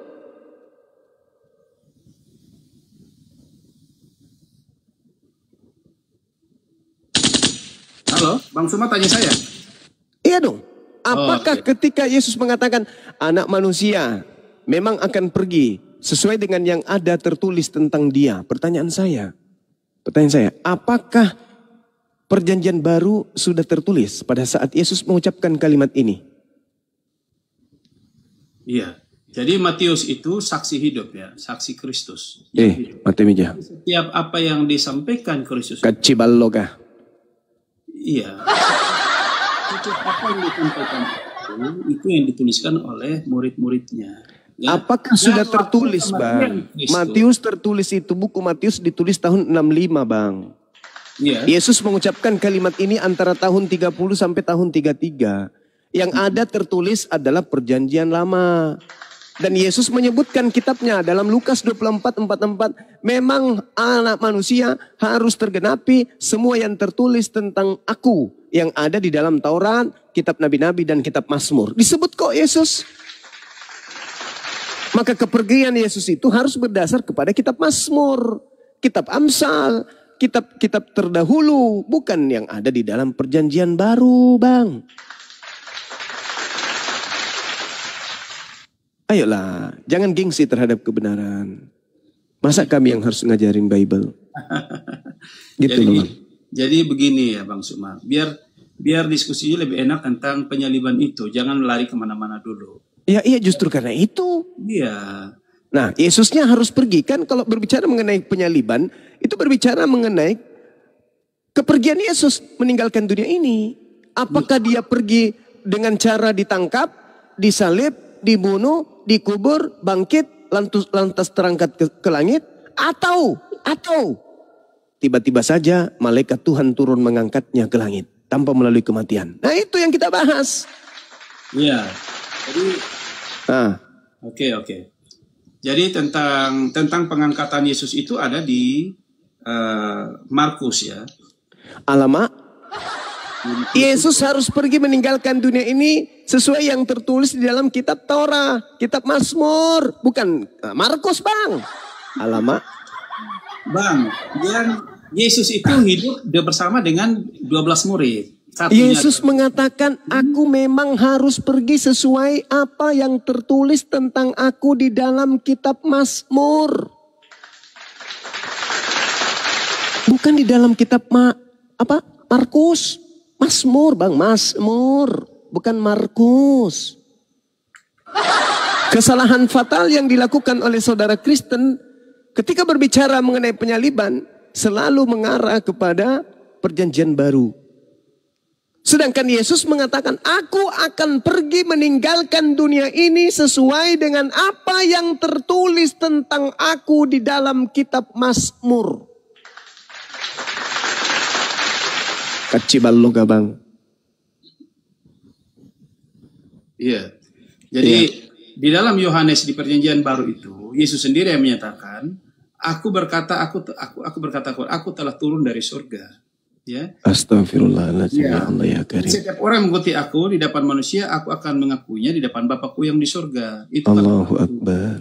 Yesus mengakui dia harus pergi meninggalkan dunia ini berdasarkan apa yang tertulis di dalam kitab Mazmur. Anda akui enggak? Enggak kan? Berarti Anda enggak akan diakui di hadapan Tuhan. Kok justru saya yang mengakui Yesus, Anda tidak? Gimana ini, Bang? Iya. Jadi Iya. iya. Halilintar. Karena kalau Bang Suma hari ini topiknya. Silakan Bang Suma membuktikannya di mana itu di Mazmur yang mana yang Nah, oke, gitu dong. Jangan gengsi abangku. Yesus mengatakan di dalam pengakuannya sendiri, aku tidak akan mati. Aku tidak akan mati. Ini kubacakan pengakuan Yesus. Di dalam kitab Mazmur, Yesus berkata, aku tidak akan mati, tetapi hidup. Tangan kanan Elohim berkuasa meninggikan. Tangan kanan Elohim melakukan keperkasaan. Aku tidak akan mati, tetapi hidup. Dan aku akan menceritakan perbuatan-perbuatan Tuhan. Tuhan telah menghajar aku dengan keras, tetapi Tuhan tidak menyerahkan aku kepada kematian. Bukakanlah aku pintu gerbang kebenaran. Aku hendak masuk ke dalamnya, hendak mengucapkan puji syukur kepada Tuhan. Inilah pintu gerbang Tuhan. Orang-orang yang benar akan masuk ke dalamnya. Aku bersyukur kepadamu, sebab Engkau telah menjawab aku dan telah menjadi keselamatanku. Batu yang dibuang oleh tukang-tukang bangunan telah menjadi batu penjuru. Hal itu terjadi dari pihak Tuhan. Suatu perbuatan ajaib di mata kita. Inilah hari yang dijadikan Tuhan. Marilah kita bersorak-sorak dan bersuka cita karenanya. Ya Tuhan, berilah kiranya keselamatan. Hosana, Hosana. Ya Tuhan, berilah kiranya kemujuran. Diberkatilah dia yang datang dalam nama Tuhan. Kami berkati kamu dari dalam nama Tuhan. Tuhan Elohim, dia yang menerangi kita. Ikatkanlah korban dari hari raya itu dengan tali dan pada tanduk-tanduk mesbah. Tuhanku, Elohim, aku hendak bersyukur kepadamu. Elohimku, aku hendak meninggikan engkau. Bersyukurlah kepada Tuhan, sebab ia baik, bahwasanya untuk selama-lamanya kasih setianya. Ini ucapan Yesus, Bang. Bang Suma yang ganteng. Ini ucapan Yesus atau bukan? Bang Suma. Ini ucapan Yesus atau bukan, Bang? Silakan Bang Cuma cermati dengan baik. Saya ulang lagi. Ini ucapan Yesus atau bukan? Masya Allah, para sahabatnya. Saya ulang lagi pertanyaan saya, Bang. Ini ucapan Yesus atau bukan? Pertanyaan saya, yang tulis Mazmur itu siapa, Bang Suma? Daud. Iya. Terus? Nah, Yesus mengatakan apa, Bang? Harus digenapi semua yang tertulis tentang aku di dalam kitab Mazmur. Iya. Terus? Betul. Berarti ini untuk siapa ini? Ini dalil untuk siapa? Iya. Iya. Mari kita buka Mazmur. Yang tadi Bang Suma bilang yang di mana, ayat berapa Bang Suma? Biar saya baca. Mazmur 118, Anda boleh cross check di dalam Kisah Para Rasul 11, Kisah Para Rasul 4 nomor 11, Yesus adalah batu penjuru yang dibuang oleh tukang-tukang bangunan. Betul? Berarti Mazmur 118 ini Yesus. Iya. Karena di situ berarti aku tidak akan mati. Itulah yang tadi yang saya bilang Bang Suma. Aku tidak akan mati. Abangku, aku tidak akan mati, tetapi aku tetap hidup. Ini maksudnya apa? Ini disalib atau tidak? Benar. Ini disalib atau tidak? Itu 1000% benar Bang Suma. Oke. Berarti yang mati disalib siapa? Di Mazmur 118 ayat 22 sampai 23 itu tentang batu penjuru. Iya. Terus juga di dalam Matius 21 ayat 42. Sabar. Ketika dia mengatakan aku tidak akan mati. Ini siapa yang tidak akan mati? Ya Yesus. Terus yang mati disalib siapa? Ya, karena dia dibangkitkan Bang Suma pada hari ini. Aku tidak akan mati, Bang. Abang, aku tidak akan mati. Maksudnya mati atau tidak? Iya, dia mati tapi bangkit kan? Lah ini aku tidak akan mati. Dia dibuatkan. Jadi begini Bang Suma. Aku tidak akan mati. Maksudnya apa ini, Bang? Bang Suma, dengar dulu Bang Suma. Bang Suma yang ganteng. Karena Bang Suma ambil Mazmur 118 ayat 22 sampai 23. Bukan Bang, ini satu perikop. Satu perikop dari nomor 1 sampai selesai nomor 29. Semua untuk Yesus. Itu berbicara tentang nyanyian puji-pujian. Iya, untuk Yesus ini. Ini pujian untuk Yesus. Benar sekali. Sekarang di situ dia mengatakan, aku tidak akan mati. Betul. Yang mati disalib siapa? Ya, jadi lihat dulu Bang Suma. Alamak. Ada ayat-ayat. Bang Suma, silakan baca Kisah Rasul lagi, Kisah Rasul 4 ayat Saya 11. tidak peduli itu abangku. Ketika Waduh, dikatakan Bang Kisah Suma. Para Rasul 4 Kita nomor mau 11. belajar, tapi Yesus kita mau mendengarkan. Itu Yesus masalahnya. adalah batu penjuru. Yesus adalah batu penjuru. Berarti yang ada di Mazmur 118 ini itu adalah Yesus. Adalah Yesus. Kemudian ketika dikatakan Hosana, Hosana, diberkatilah anak Daud, itu siapa? Iya. Yesus kan? Nah, berarti ini nih yang terjadi, berarti diberkatilah dia yang datang dalam nama Tuhan. Diberkatilah kamu. Ya Tuhan, berilah kiranya keselamatan. Berarti ini tuh Yesus kan? Iya. Nah, berarti yang tidak akan mati ini siapa? Yesus kan? Betul. Terus yang mati di atas pohon salib itu siapa? Makanya Bang Suma tadi Bang Suma dulu. Makanya Bang Suma, kalau Bang Suma paham, saya Bang Suma mau pintar tidak? Kalau mau pintar, saya ayat pendeknya.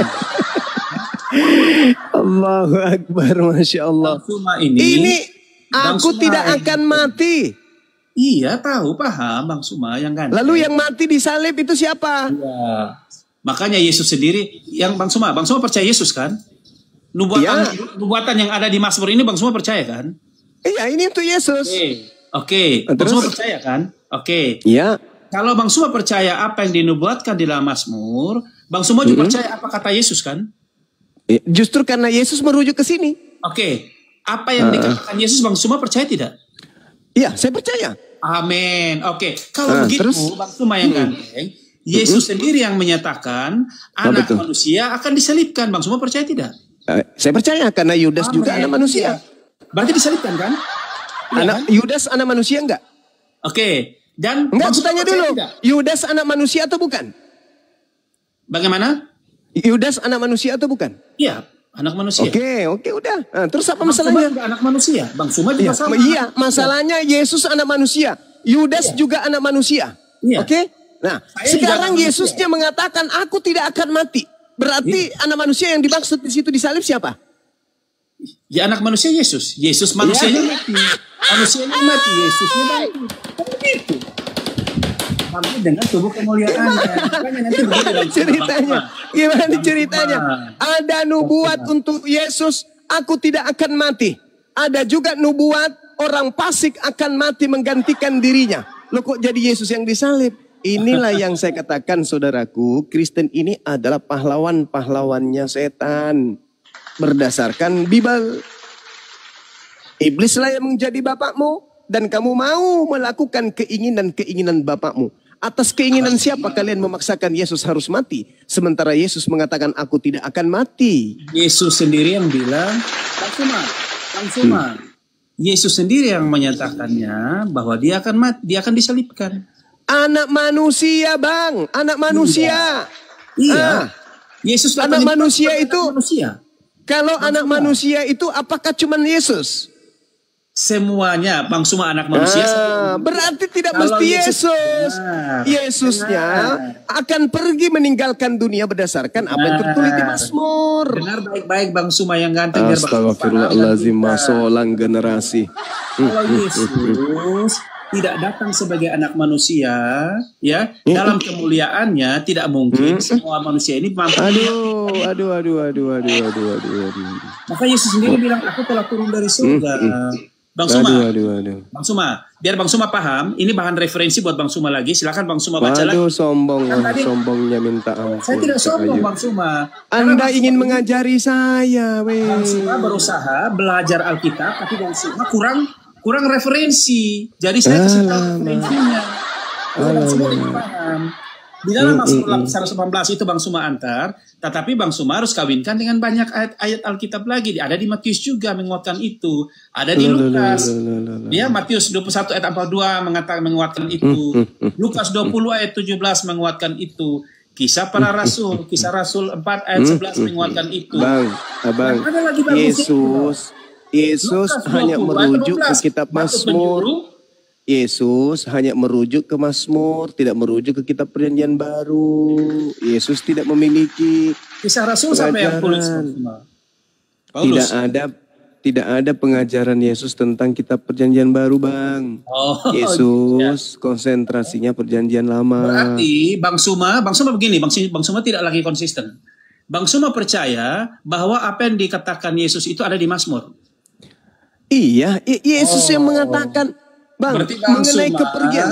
Bang Suma mengenai percaya, kepergian. Berarti Bang Suma percaya bahwa Yesus itu telah ada sebelum Abraham ada. Karena Yesus sudah ada sebelum dia lahir. Kan di Daud, Mazmur yang tulis Mazmur itu Daud. Iya. Yesus ada. Petrus mengatakan, Bang Suma konsisten Bang Suma, nanti Bang Suma blunder sendiri Bang Suma. bisa nggak diturunkan aja monyet ini, turunkan aja, nggak ada ilmu, sombong tapi Bang Suma nggak ada ilmu, makanya mau turunkan saya. Ke gereja aja, ke gereja Bang, ke gereja. Makanya harus pintar Bang Suma. Abang di gereja, kalau mau menipu di gereja jangan di hadapan saya. Orang bodoh, sombong, bahlul itu paling anti sama saya, itu paling anti saya sama orang bodoh, bahlul lagi sombong. Saya paling anti. Mending saya berbicara sama monyet daripada saya berbicara manusia bodoh bahlul. Gitu ya. Maaf ya. Abang belajar dulu baru datang lagi hadapi saya kalau mau belajar Bible. Jangan Anda berpikir karena Anda Kristen Anda lebih tahu isinya Bible. Enggak. Menyebut Bible aja Anda tak bisa. Anda selalu menyebutnya Alkitab. Itu aja ilmu Anda sudah ketahuan. Bible kok disebut Alkitab. Itu aja udah ketahuan ilmu Anda itu. Oke, ada pasien lagi? Silakan. Ya, selamat malam Bang Yosi. Di Ibu Kamionya, Bang Yosi.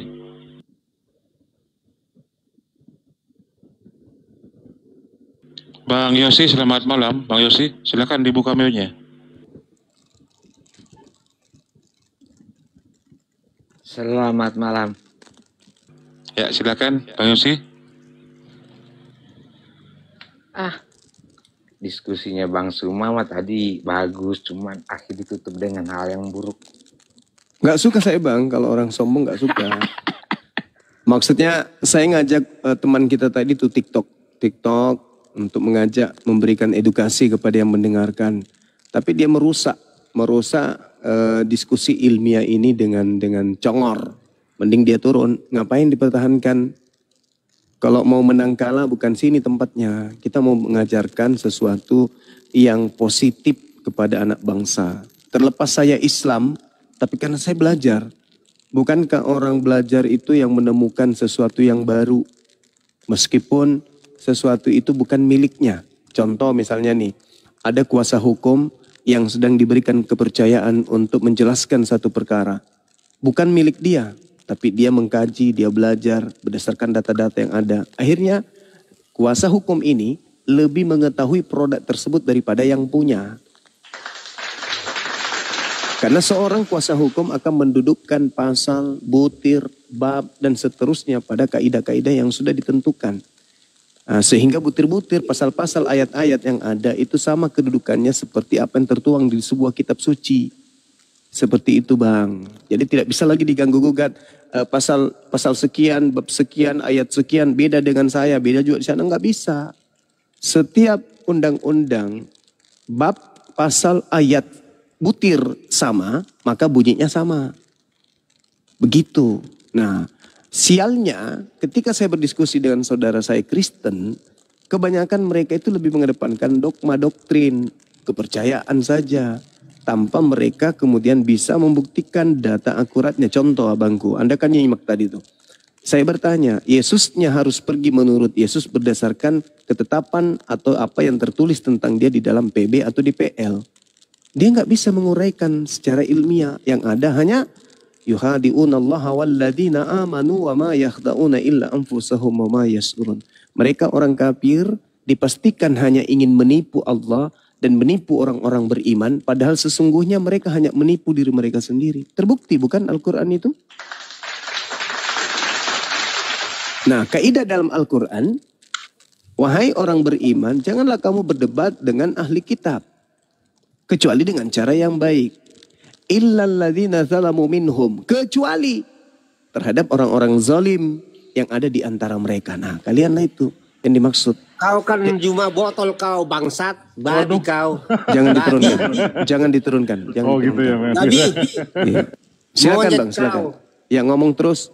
Jangan turun Diam. di sini aja. Maki-maki aja terus, silakan. Saya kasih waktu Anda memaki saya 10 Goblok menit. Silakan. kau. Membahas Lanjut, yang pasal lain kitab diam. kau bangsat. Babi kau. Terus bang. Nggak usah Puaskan, bahas pasal kitab monyet. puaskan amarah abang. Kau nggak akan mengerti Alkitab. Jangan di mute biar Bahas- puaskan bang. Nanti kalau Bahas sudah agak-agak Quranmu ini, itu yang berasal dari Gua Hira. Ngerti? ya biar terus. Nanti kalau udah habis amarahnya baru Waktu kita diskusi. Muhammad bertapa di Gua Hira, apakah makhluk itu memperkenalkan diri? Terus bang, terus Jawab. maki-maki aja dulu. Nanti Kau kalau abang sudah, maki-maki monyet kau, ya bangsa. maki.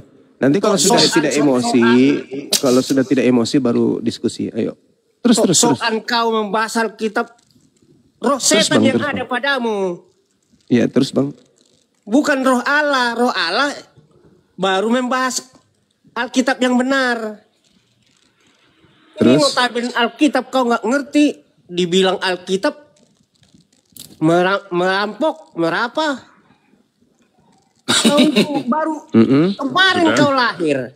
Setelah lahir kau banyak masalah. Mengatakan Allah nggak boleh, mengatakan Alkitab nggak boleh. Tolol kau, Ya, sebelum terus? kau lahir nggak ada perdebatan ini, ngerti nggak? Setelah Sudah, ada Bang. kau itu teroris monyet. Waduh. Biarin nggak apa-apa. Gimana bang? Saudara Edi udah, marahnya udah bang? Udah.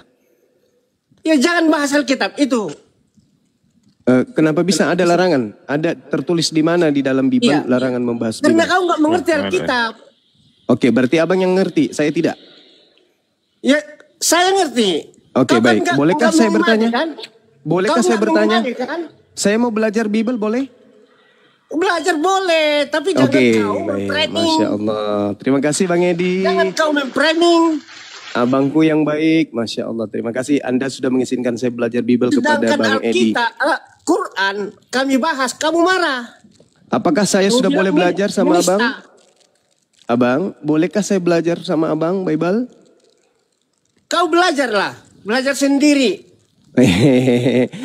Ini akibatnya saya belajar apa yang sendiri, kamu- akibatnya begini. apa yang nggak kamu Abang tahu kejang-kejang boleh, jadinya tanya. halilintar. Gimana? Halilintar, Saya mau belajar sama halilintar. Bang Edi.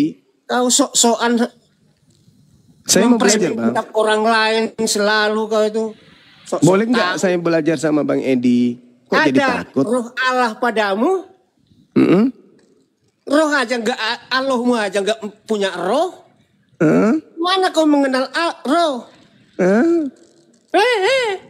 Boleh saya belajar sama Abang Edi? Apa yang kau tanya? Oke, baik. Begini Bang, saya menemukan data di dalam kitabnya saudara saya Kristen, Bang Edi, di dalam Yohanes 4, nomor 24. Ternyata Tuhan yang Anda sembah itu hakikatnya roh, betul? Ya, Yohanes 4 ayat 24, Allah itu adalah roh. Terus, Oke. Nah, kalau hakikat iblis apa Bang? kok hakikat iblis menjahat seperti kau?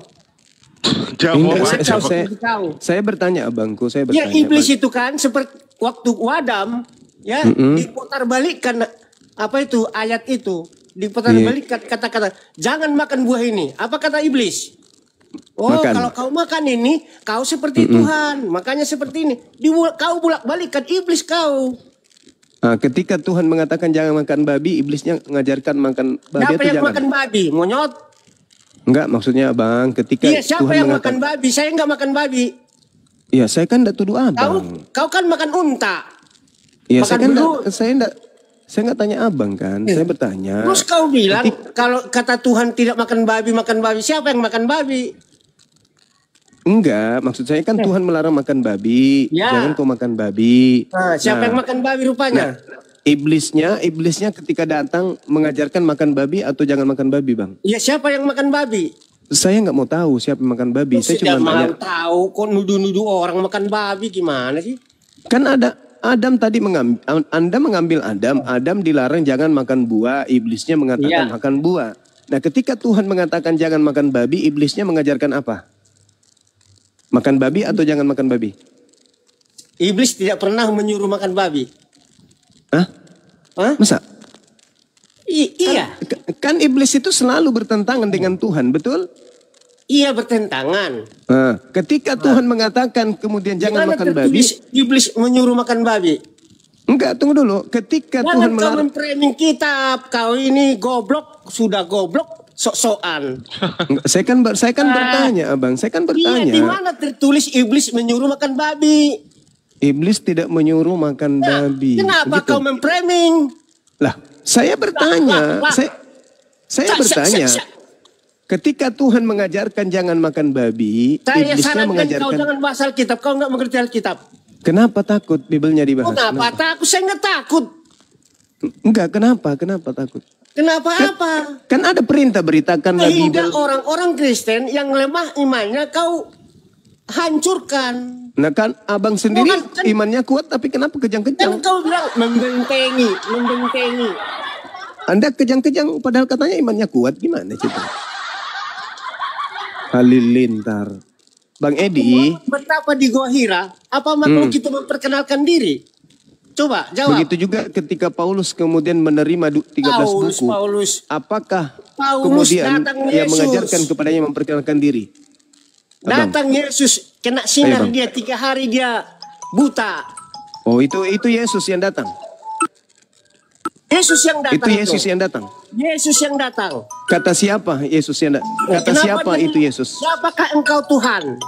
Kata Rasul siapa Paulus, itu siapa? Yesus, Bang? Yesus itu.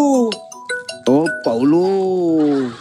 Kata Paulus itu Yesus. Nah, ada nggak Yesus pernah mengaku kalau itu adalah dirinya? Bang, Telepon bom-bom. ada nggak Yesus pernah mengaku kalau itu adalah dirinya? Aku akan datang dengan rupa cahaya dan rupa suara. Dengarkanlah aku. Apakah Yesus pernah mengajarkan itu? Atau itu hanya pengakuan Paulus aja dengan krunya? Karena malaikat sendiri mengatakan Yesus akan datang lengkap dengan daging. Yesus juga mengatakan dia akan Kedatangan datang yang lengkap kedua dengan. kali, ya itu semua Itu sudah. ada tanda-tandanya, ya. Terjadi perang dengan Jadi perang, kedatangan yang terjadi keberapa ini, yang datang terjadi- kepada Paulus itu, Bang? Kedatangan yang kedua. Kalau kedatangan secara Yang datang pribadi kepada Paulus itu kedatangan keberapa? masing-masing, tidak ada tanda-tandanya. Kalau Bang. secara pribadi, ya. berarti secara itu bukan kalau Yesus dia dong? datang, ada tanda-tandanya. Bukan seperti Nah, berarti yang datang kepada Nabi Paulus itu bukan keluar Yesus. dari gua ucuk-ucuk jadi nabi, jadi rasul, jadi baginda. Sadar Ya. kau. Ya Paulus gimana? Paulus gimana, Bang? karena Dia cuma bertemu dengan berjalan. Yesus. Bertemu dengan Yesus. Dari mana Anda tahu kalau itu Yesus? Dari mana Anda tahu kalau itu Yesus? Dari mana Anda tahu?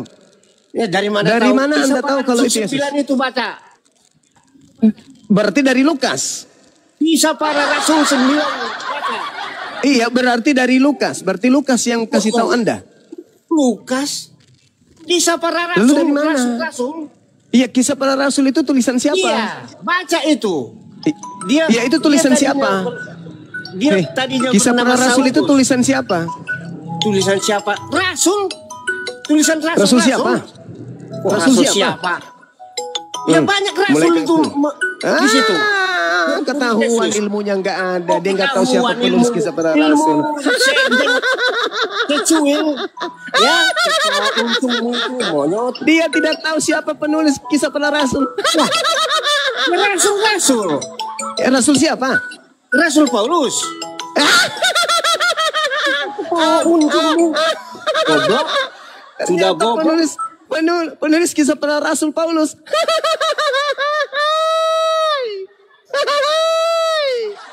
Hah? Ini yang mau menghadapi Bang Suma. Penulis kisah para rasul Paulus. Astagfirullahaladzim, ya Allah ya Karim. Ini pendeta pengejar perpuluhan gini kerjanya. Penulis kisah para rasul Paulus. Pendeta perpuluhan bangsamu di jalan-jalan mengambil mobil. Saudara Edi penulis kisah para rasul siapa? Loh, Rasul. Rasul siapa? Ya Rasul. Enggak kau baca itu Rasul siapa rasulnya? Kau Siapa? Gue siapa? Baca dulu kisah para rasul itu. Masalah generasi. Siapa yang nulis, Itu saya Bang? tanya sama kau. Waktu Muhammad bertapa, apakah makhluk itu memperkenalkan diri? Tidak Enggak. memperkenalkan diri. Nah, sekarang Karena ketika Paulus Iqra, menuliskan, baca ini, aku tidak bisa membaca. Baca ketika ini, aku Paulus tidak menulis, bisa membaca. Ketiga kalinya dicekik dia, pingsan. Setelah dia sadar, hafalkan. Oke. Tidak memperkenalkan diri. Oke. Nah, sekarang ketika Paulus menulis buku Roma itu diterima dari mana? Pergi ke Waraka bin Nopal. Ketika Ditanya. Paulus menerima Itulah. buku Roma Waraka itu bin diterima Nopal dari mana, Bang? adalah, ya, pendeta Udah Nasrani. selesai kisah itu. Ya, Udah Jadi, selesai itu, Bang. Udah selesai. dibilang mungkin. Udah selesai itu, Bang. Mungkin itu Jibril. Abangku. Nggak ada mungkin. Abang. Biar kau tahu. Makanya, ya, ciri-ciri Nabi harus kau mengerti. Ciri-ciri Nabi harus ada pendamping. Contohnya Musa, pendampingnya Harun. Elia, pendampingnya Elisa. Ketika Yesus berada di Betania di rumah Simon si kusta. Pertanyaan saya, Yesus ketika datang, tidak Paulus ada nabi, menulis yang ada rasul. buku Roma, Ya. Aduh. Paulus menerima dari Kau siapa tidak buku tahu Roma apa-apa. ini? Sok-sok tahu. Mas Edi, Enggak Paulus usah menulis kau buku Roma dari mana? Alkitab, ya. Mas Quranmu lah Edi, bahas. Mas Ya, Edi, supaya kau Paulus menerima paham. buku Roma dari mana? Setelah kamu paham Quranmu itu, Mas. baru itu kabarkan. Mas, Ada orang Mas supaya tertarik. Ponyi, Jangan Edi kita kau Ponyi, bahas-bahas. Sementara kau tidak Edi mengerti. Ponyi. Aduh. Ngomong sendiri. Edi Ponyi, Saya perhatikan pemakan kitab orang lain. Ya, Edi, nggak usah bahas, kau nggak mengerti. tukang coli Karena yang di ada di dalam belakang hatimu itu adalah iblis. kamar. ya. Tidak ada roh kudus dalam hatimu. Jadi orang-orang Edi, dompelak. pekerja, pendeta. Dan ini sudah ada roh kudus. Ya, mengerti tentang Alkitab. Wah, Alkitab itulah yang menerangkan Alkitab itu sendiri. ditanya siapa penulis kisah para rasul Paulus, katanya ngerti. Ya, rasul-rasul yang menulis. Rasul. Nabi mengaku rasul. Tahu arti rasul enggak? Rasul generasi. Langsung berbicara siapa kepada penulis dia. kisah Itu para rasul itu cuma Langsung satu orang, Bang. Tuhan memanggil. Yang nulis kisah para Terus, rasul itu bukan ikut aku. rasul-rasul, tapi cuma satu orang yang Tapi- nulis kisah para rasul itu. Kata siapa? Ya. Namanya rasul-rasul berarti beberapa rasul. Gimana? Wah, dasar tuyul. Ay, Itu tulisannya adalah Edi Badai yang Ya, menuliskan tentang kumpulan cerita rasul-rasul. Itu yang betul. Dasar pemakan kutu. Yang kayak gitu aja nggak sampai ilmunya rasul deh. berarti beberapa rasul. Kau Iya, juga. cerita tentang beberapa rasul Daripada tapi dituliskan Quranmu satu orang. ada, Pemakan kutu. ya. Sapi betina. Kalau menghujat jago. Nah, kau Menghujat bilang jago. menghujat. Kan ada Ditanya, Al-Baqarah di situ. Quran siapa bukan? penulis kisah para Sapi rasul? betina, apakah sapi betina itu yang menulis? Udah ya. Hah? Udah, Edi. Udah. Al-Baqarah, Alah. sapi betina. Apakah sapi betina itu yang menulis? Aduh. Kisah para Quran rasul mulai- ditulis sama Paulus. Bagusin. Semut beriringan. Apaan itu? Hah? Heeh. Apa semut itu mendapat wahyu? Hmm? Aduh. Kalau Alkitab lengkap. Oh, lengkap. Ya, Matius berarti Matius yang menulis. Hmm. Ya. Lukas berarti Lukas yang menulis, jelas. Kalau Kisah Para Rasul siapa yang tulis? Sapi betina. Apa sapi betina itu? Kalau Kisah Para Rasul siapa yang tulis? Makanya itu belajarlah dengan baik. Kisah Para Rasul yang tulis siapa? Ya rasul-rasul. Siapa itu? Kok siapa itu? Salah satu Rasul Paulus. Tawa uncungmu itu. Wah, solang generasi halilintar. Ya rasul-rasul daripada nabimu mengaku rasul. Udah. Kamu istirahat dulu, istirahat. Saudara ini istirahat dulu. Ya? Cebok belajar. Ya, nulis Kisah Para Rasul Paulus katanya. Aduh, sakit ini. Lulusan dari STT mana dia itu? Parah. Masolang generasi. Jadi teman-teman sekalian, belum terjawab ya. Dari saudara kita Kristen, siapa yang menghadiahkan orang yang disalib? Apakah Tuhan atau setan? Ya, kalau menurut Edis kemarin, ya itu setan, kata dia gitu kan ya. Menurut bom-bom bukan katanya. Tapi Tuhan, ini bahaya, yang bom-bom ini yang bahaya ini. Kalau itu rencana Tuhan atau hadiah dari Tuhan, berarti Tuhan kerjasama dengan iblis. Bukan begitu?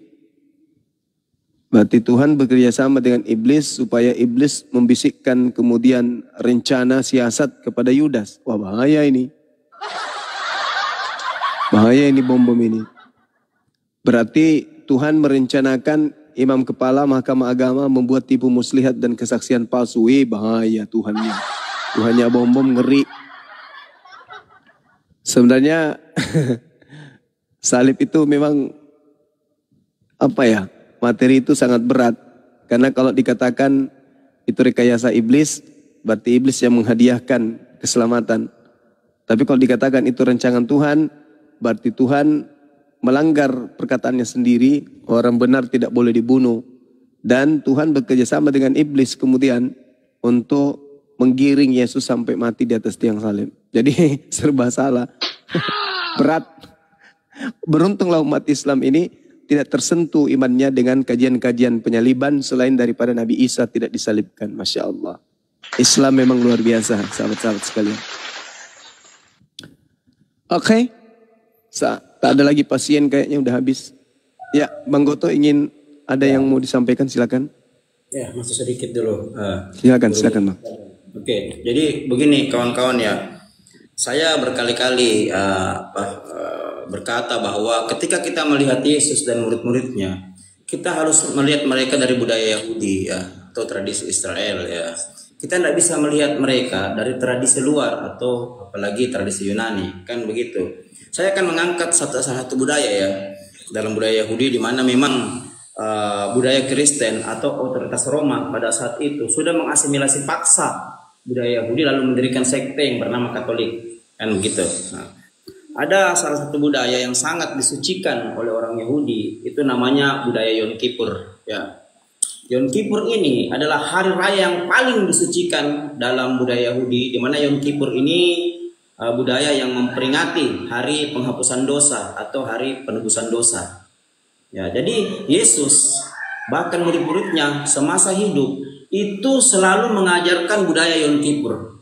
Nah, kalau budaya Yom Kippur ini kalau kita lihat ritualnya bernama Fidut, di mana dilakukan 25 hari yaitu berdoa dan berpuasa untuk memohon ya pertobatan kepada Tuhan. Sebenarnya sudah dijelaskan sama Yesus dalam Matius 18 ayat yang ketiga ya. Jika engkau tidak bertobat dan menjadi seperti anak kecil ini, maka engkau tidak akan masuk ke dalam kerajaan surga.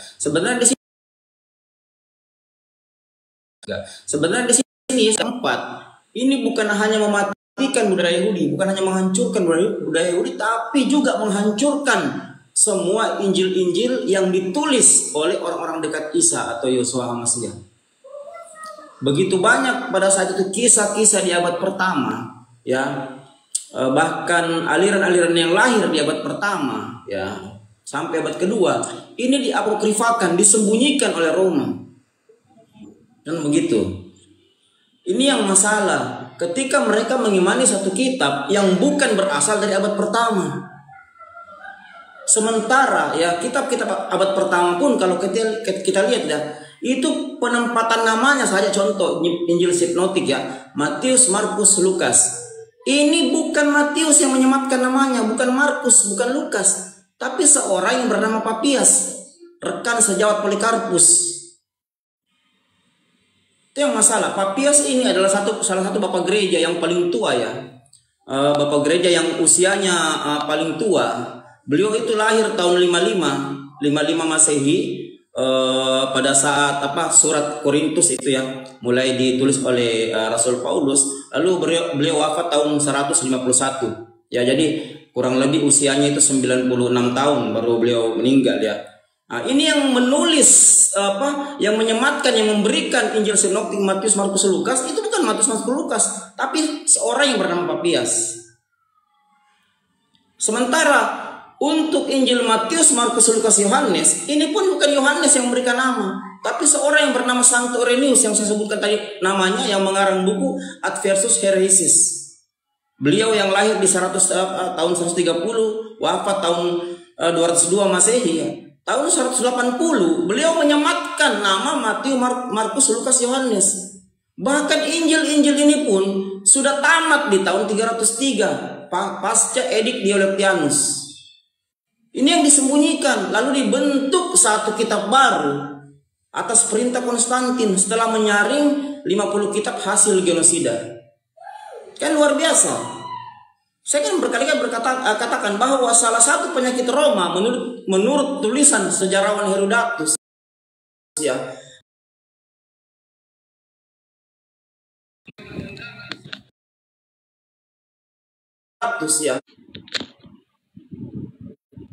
habis budaya ini dihancurkan, diambil, diasimilasi paksa untuk mendirikan sekte baru.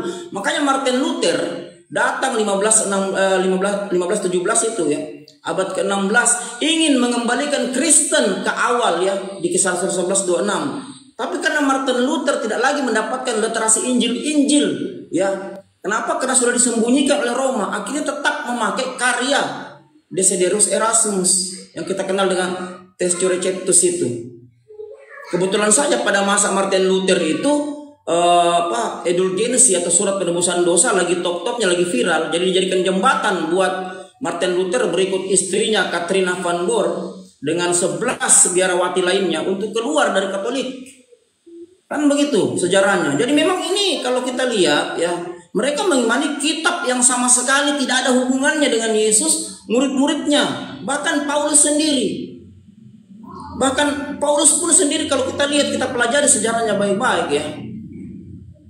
Apa yang diceritakan dalam Bible kanonik tahun 364 ini banyak yang berbeda dengan sejarah asli Paulus. Kayak saya bilang, seandainya saja Bible ini waktu dikanonikan tahun 364 di Laodikia, Paulus masih hidup, digetok kepalanya semua ini. Tak jamin. Kenapa? Karena apa yang diceritakan Bible itu sama sekali tidak sesuai dengan sejarah asli tokoh-tokohnya. Sejarah Yesus, sejarah Paulus, sejarah Cornelius, dan sejarah yang lain.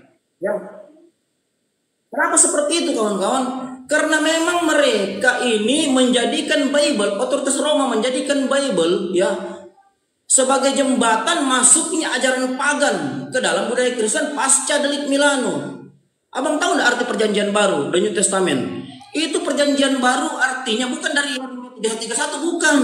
Perjanjian baru itu artinya perjanjian yang baru dibuat oleh 3 orang. Siapa ini?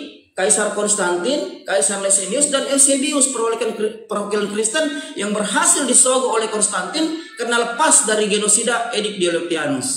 Ini poinnya di sini. Mereka tidak belajar ini kawan. Mereka mengimani kitab yang memang formulasinya dari ajaran pagan, dan kita bisa buktikan itu. Dan saya punya ratusan bukti untuk itu. Tokoh-tokoh diasimilasi, tokoh Yesus diasimilasi, tokoh Paulus diasimilasi, tokoh Barnabas diasimilasi. Dibuat ajaran baru, diambil nama-nama mereka. Bahkan saya katakan tadi seperti Flavius Josephus.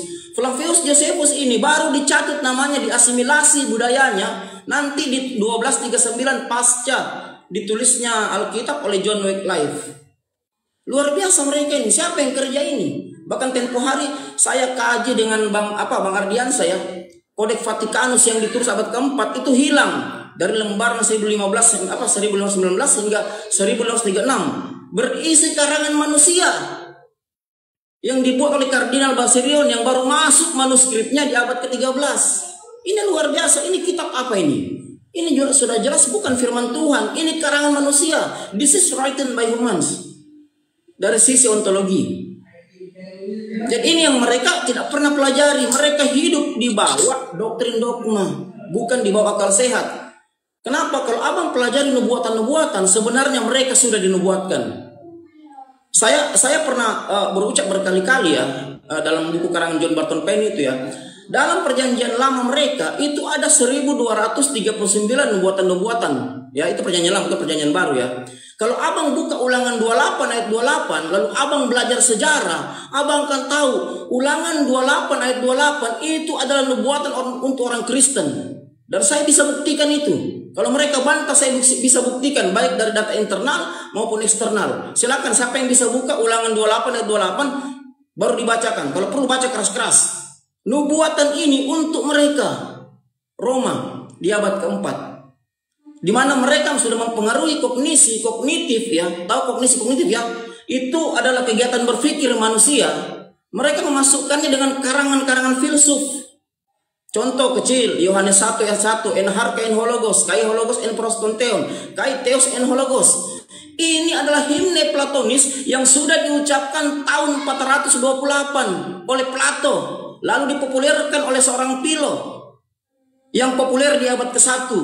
Philo ini seorang tokoh Yahudi, turunan Yahudi yang mengajar di Alexandria. Beliau lahir tahun 37 ya.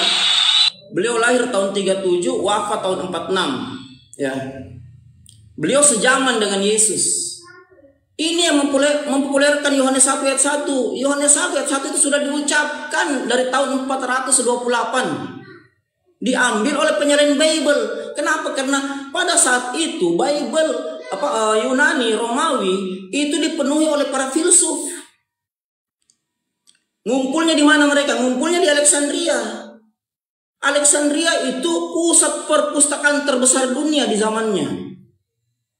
Di abad keempat itu. Di sana itu orang-orang pintar berkumpul di situ. Makanya Konstantin meminta Eusebius dan rekan-rekannya menulis kitab Bible yang akhirnya dinamakan The New Testament, ditempelkan dengan Septuaginta atau tanah yang rusak. Septuaginta itu tanah yang rusak ya. Sekali lagi saya ulang, Septuaginta mereka tanah yang rusak. Makanya kalau abang bawa Bible ke depan orang Yahudi, lalu abang bertanya, Om Yahudi, ini Bible kabar buruk enggak atau kabar baik? Langsung mereka katakan rame-rame, bawa jauh-jauh itu Bible. Bible itu adalah kecelakaan besar buat kami Yahudi. Bible itu adalah kabar buruk buat kami Yahudi. Karena itu adalah tanah yang rusak, orang yang rusak.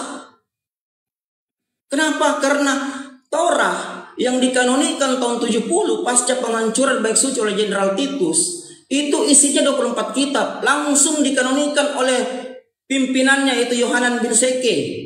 Ya, itu berisi 24 kitab. Kenapa bisa berubah jadi 46? Makanya Yahudi marah sekali dengan Kristen. Kenapa? Kitab mereka dicolong, dirubah-rubah, narasinya ditambah-tambahkan. Kurang lebih 3.700 ayat ditambahkan masuk. Campur dengan kitab Tanakh. Marah.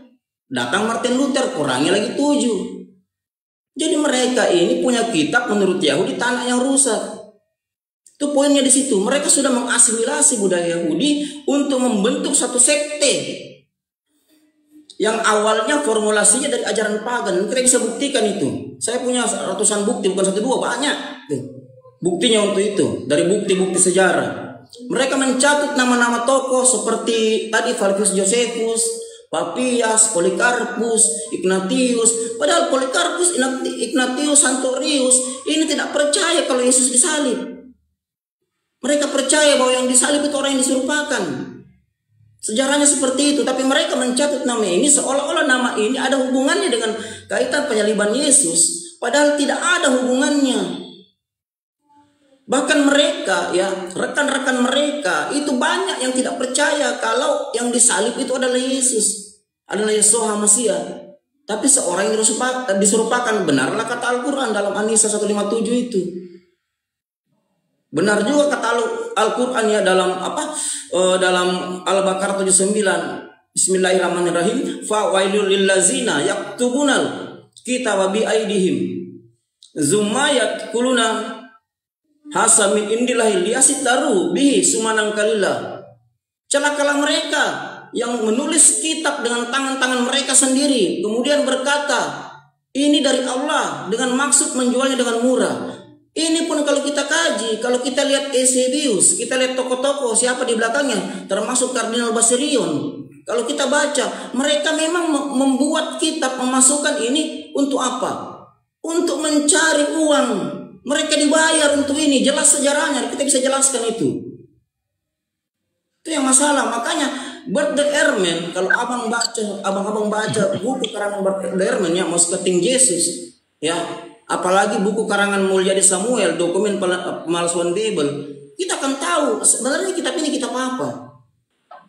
Nah itu mungkin sedikit dari saya ya, tambahan supaya kita paham ya. Ya, terima kasih Bang Goto. Perlu diketahui oleh teman-teman penonton ya, Bang Goto ini adalah seorang mu'alaf, beliau pakar dalam bidang kristologi. Beliau selalu tiap hari ketika buka komal sering berbicara mu'alaf, berbicara kristologi gitu. Baik.